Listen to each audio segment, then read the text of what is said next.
All right, welcome back everybody. This is going to be a wild one. This is Fire by the Jimi Hendrix Experience from Jimmy's first album in 1967. And my goodness, right out of the chute, he just turned the guitar world upside down, didn't he?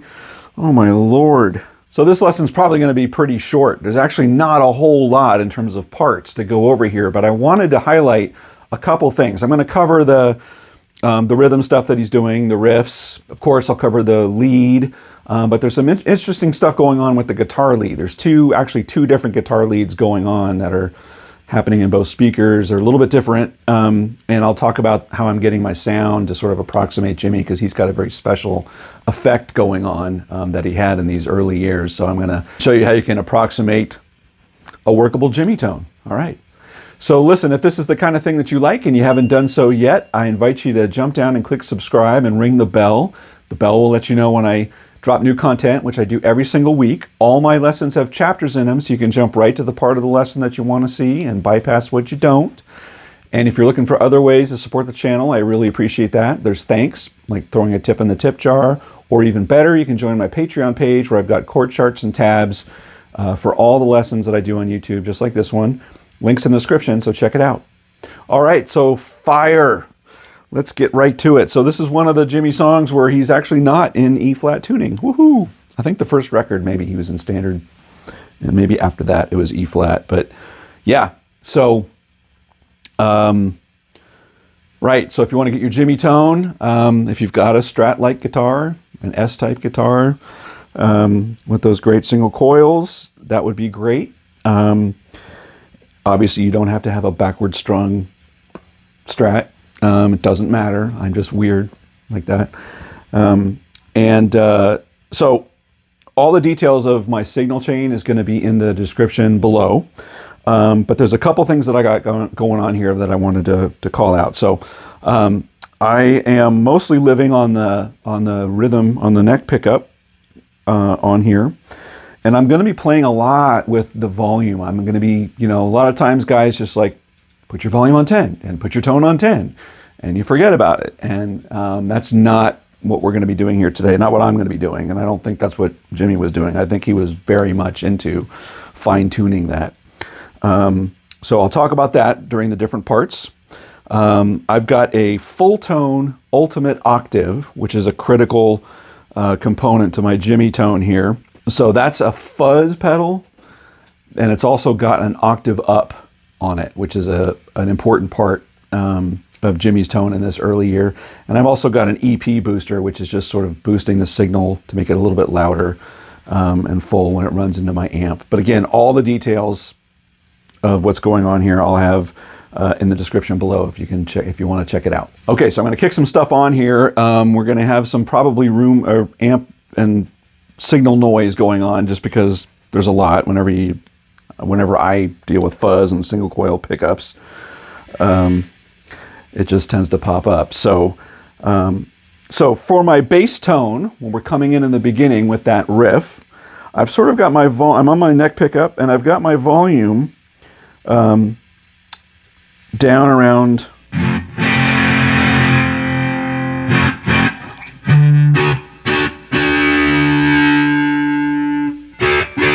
well, the knobs are upside down, so I actually don't know what it's technically on, but it's on a setting where I still have a little bit of fuzz, but you can sort of get some clarity to the note, as opposed to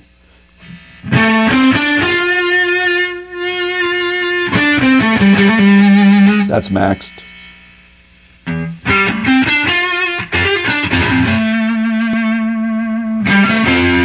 Maybe like half or maybe even less, around 5. But I want to get a little bit of clarity on the note so you can tell that it's a Strat. So, all right, so let's talk about that opening riff. So the opening riff is going to start with octaves, all right? And you're going to be working on octaves on the 5th string and the 3rd string, right? And you're going to mute all the other strings, which is super important when you do that. And you're going to go straight across all the strings, but you're just going to play 5 and 3, string 5 and 3, right? So you're going to start on 11th fret with your A, and 2 frets up on 13 on your 3rd string. So you're going to go I'm just going to call out the fifth string position here, okay? 11, 10, and then 8, 10. So 11, 10,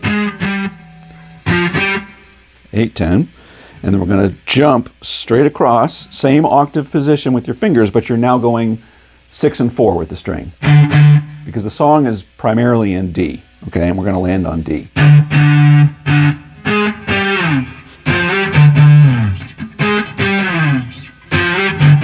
Right? That's the sort of vibe we got going on here.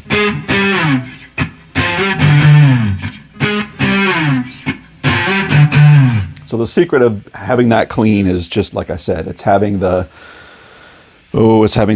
string muting, right? So if that's new to you, that's something that you'll definitely want to practice to get that clean. And I'm doing that muting with my left hand. That index finger is muting that sixth string. It's also sort of laying across the D string, the fourth string, and muting that. And then my pinky, while it's pressing down on the third, it's muting strings 2 and 1. Right? Okay. All right, then we go into the main riff, which is, again, based in D. We're going to be playing a lot in the bass sort of big bar chord position, okay? There's D. So it's just on your fifth string and moving from your fifth string to your fourth string, starting on 12. That's all it is. So a lot of guys that you can play it down here too.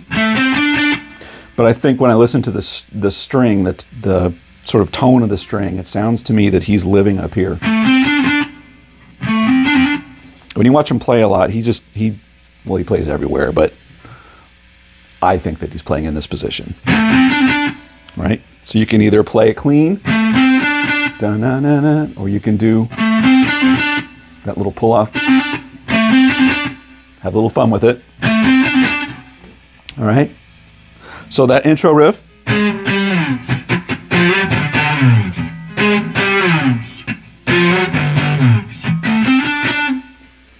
Right? There you go. So you're running through the verse, and when he gets to the chorus, he just does a big sort of blues bend. Right? So that's your again, based on your D minor pentatonic, you're bending up on 12 on your third string, and you're holding your pinky on 13 on the second string. Yeah, then you got your fuzz going on at the level that you want, so it's... All right, I'm gonna keep this a little... I'm still not gonna go sort of full on the volume yet.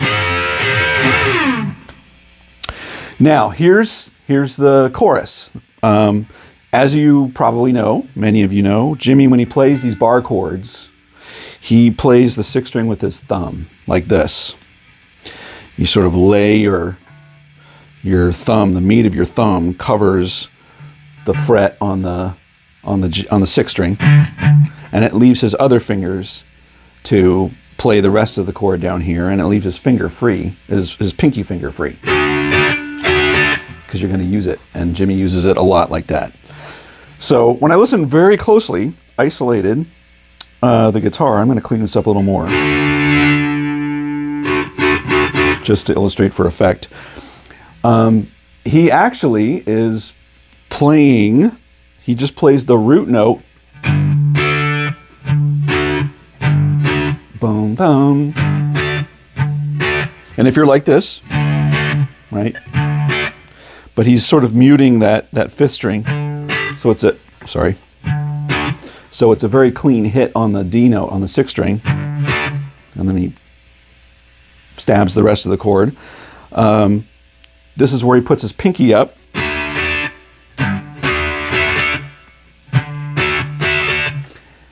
A lot of guys will play this, you know, that, and he does that sometimes, but he actually doesn't do it a whole lot. If you listen to it closely, he's much more straight with it.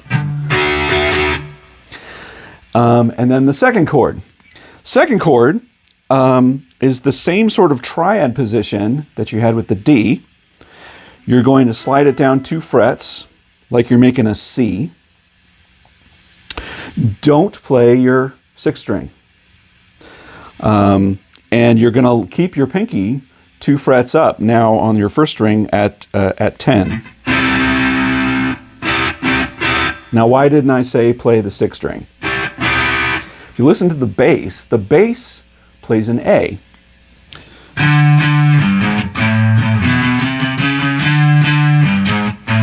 He's playing an A, which is great. It sounds, which that's the chord. And I guess you could play it, the open A string with that. Maybe he does. I don't hear that, but you could play it. But that's such a better sounding chord than this. That's actually, it sort of rubs that A wrong. So if you have your bass player, make sure your bass player is playing that A. Right? That's what the bass is doing.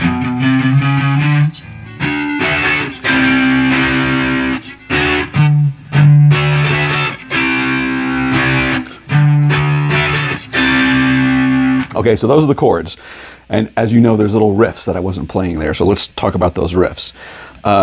So on the first one, the first go around of the chorus, he plays this little riff to link them together. So I'm going to do this slow.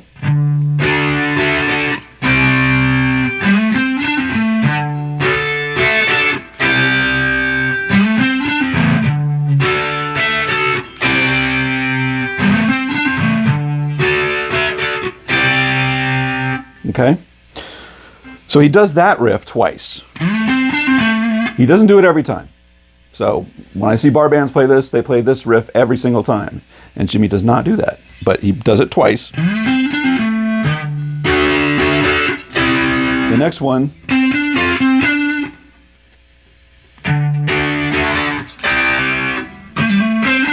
so that's the 4. Those are the 4 sort of versions of the riff that joins those together, right? So the first 2.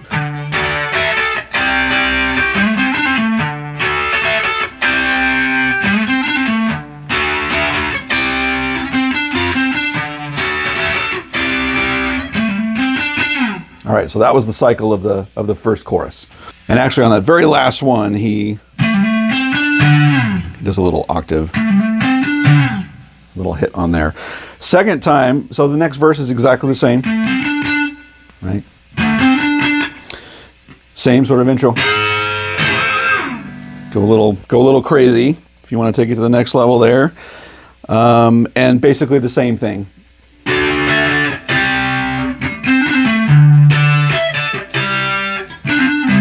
You know, just play around with that pentatonic box.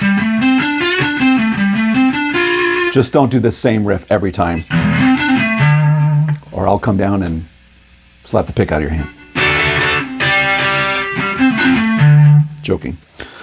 All right, and now he's going to go into the bridge right before the guitar solo, and he kicks on something like in terms of, you know, the sort of next level distortion, right? And so I'm going to add my OCD in front of it. For added distortion level, and I'm going to flip back to my middle pickup just for a different, more raw sound.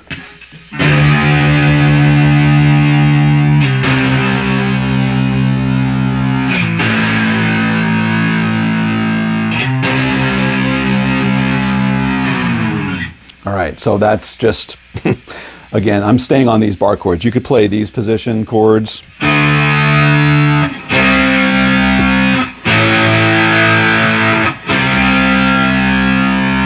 It actually sounds better like that now that I just did this on this lesson. So I'm going to do that. It's that thin sort of 60s distortion, right? Okay, now here's where I'm going to kick on my octave. And before I do that, tell you where we're going. So on the guitar solo, I'll get some of that noise down. On the guitar solo, we're going to modulate up a step. So it's the exact same thing that we did on the chorus, which is based on D to sort of an A. And we're going to move from an E to a B, right? So the bass So the bass is now, instead of, now we're on the solo, it's going to do.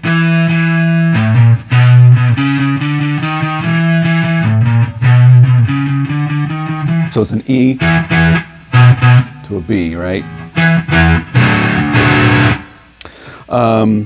So your solo is going to be, the guitar solo is going to sort of oscillate between the chord shapes, and I think the sort of boxes that he's playing in are still the minor pentatonic, based either in the E 12th fret or slid down to a sort of a D-ish position on the 10th fret. And there's not a whole lot of notes to it, but it's just all the feeling that he has when he's playing with it, okay? The other thing I'm going to add on here is I'm going to click on my octave, which is on this pedal, which is just the great Jimi tone, right? So that's without. Here we go.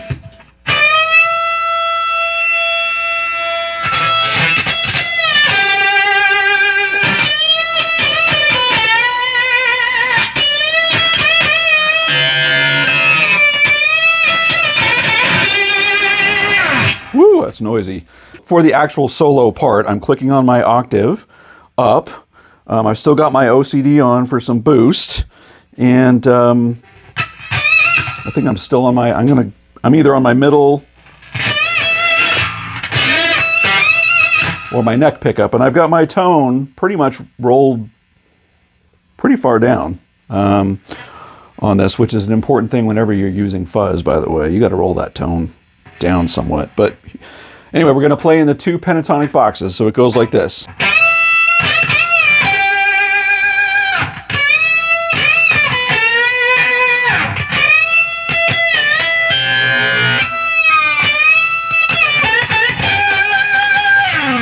All right, so that's actually one of the guitars that's happening during the solo. That's in panned, I don't know if it's panned left or right, but that's one of the guitars, and that's my favorite. Super raw and more distorted and so much energy in it. I don't remember if that's panned left or right, but that's one of them.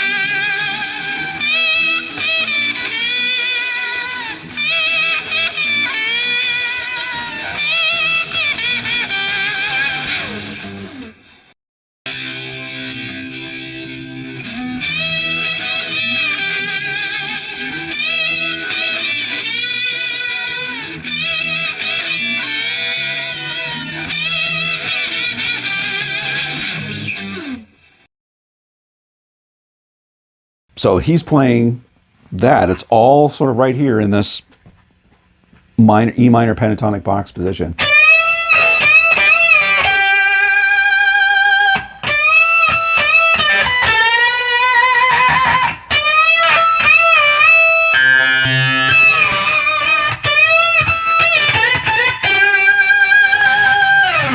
So great, so great.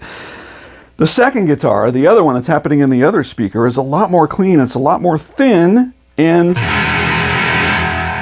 it's a lot more quiet, too. And it seems to dominate, at least to my ear when I listen to it. It's more of the melody. So he's playing this on the other one to complement it.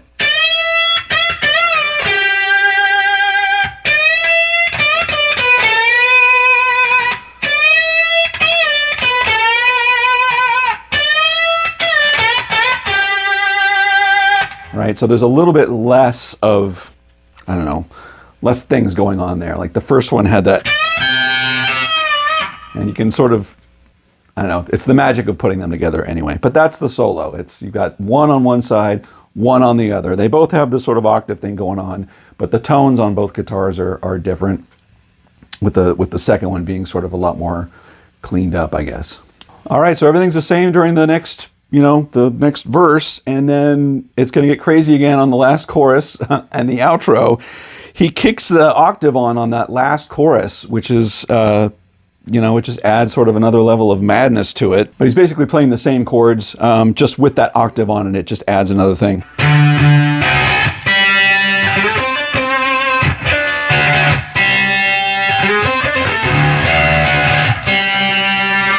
Okay, on the outro, we've got our 2 guitar split thing again, and they're basically playing the same thing a little bit. He overdubbed the second one and did slightly different things, but basically they're doing this.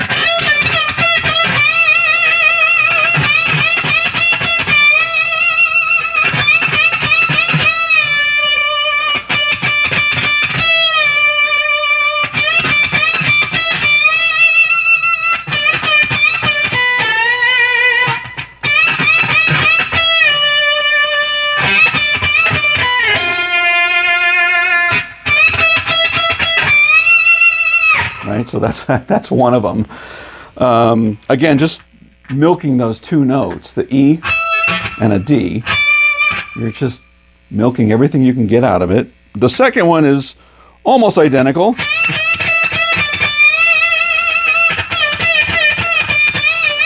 It's just a lot more feeling in it, my opinion. Still playing on those 2 notes.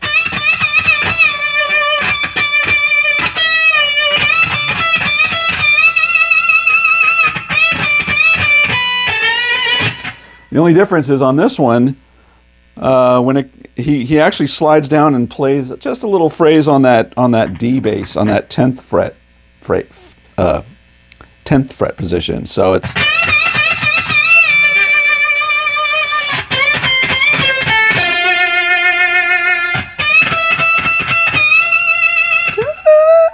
you know, he sings along with that. But that's basically it. That's really all there is, but it's just such a powerful song. It's all like groove on the bass, and the drums are amazing. And the stuff that Jimmy's playing on it is just, it's perfect, right? It's Jimmy, and it's wild, and but it's not stepping over everything. And that's kind of the stuff that I love. He had his vision for his tone and his attitude, and it came through so good on that record. And anyway, so that's Fire by Jimi Hendrix, the Jimi Hendrix Experience, and I hope you learned something new today. If this is the kind of thing that you like and you haven't done so yet, subscribe. It helps me a lot. And ring the bell. The bell will let you know when I drop new content, which I do every single week. Let me know in the comments what you thought about this lesson. If there's another song you want me to do, let me know what that is too. But until next week, take care, everybody.